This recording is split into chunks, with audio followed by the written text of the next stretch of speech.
একদিন একটি মজলিসে হুজুর পাক সাল্লাল্লাহু আলাইহি সাল্লাম এবং তার সাহাবী কেরামদেরকে নিয়ে বসছিলেন। এর মধ্যে হযরত আবু বকর রাদিয়াল্লাহু আনহু ছিলেন। তখন ওই মজলিসে এক ব্যক্তি হযরত আবু বকর সিদ্দিক রাদিয়াল্লাহু তাআলা আনহুকে লক্ষ্য করে সে অনেক বকাঝকা করতেছিল। তখনও হযরত আবু বকর রাদিয়াল্লাহু আনহু চুপ ছিল। যতক্ষণ পর্যন্ত চুপ ছিল ততক্ষণ পর্যন্ত আকাশ থেকে ফেরেশতারা হযরত আবু বকর রাদিয়াল্লাহু আনহুকে বাহবা দিতেছে, তার জন্য দোয়া করতেছে এবং মাগফিরাতের কামনা করতেছে। পরে যখন হযরত আবু বকর রাদিয়াল্লাহু আনহু সহ্য না করতে পেরে ওই লোকের কথায় তর্ক ধরল, তখন ওই জায়গায় সঙ্গে সঙ্গে শয়তান চলে আসলো।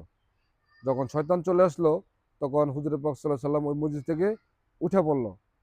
তখন হযরত আবু বকর রাদিয়াল্লাহু আনহু বলতেছেন যে, হুজুর পাক সাল্লাল্লাহু আলাইহি সাল্লাম থাকা সত্ত্বেও এক ব্যক্তি আমাকে অনেক বকাঝকা করতেছে। হুজুর পাক সাল্লাল্লাহু আলাইহি সাল্লাম কোনো কিছু বলেনি।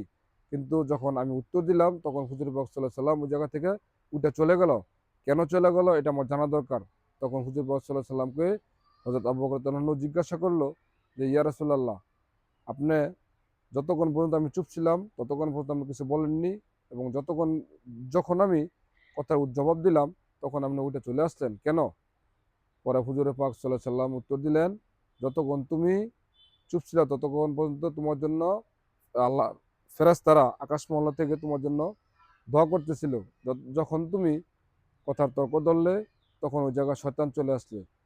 যেখানে শয়তান চলাচল করে ওই জায়গায় কখনোই হযরত মুহাম্মদ সাল্লাল্লাহু আলাইহি সাল্লাম থাকতে পারে না।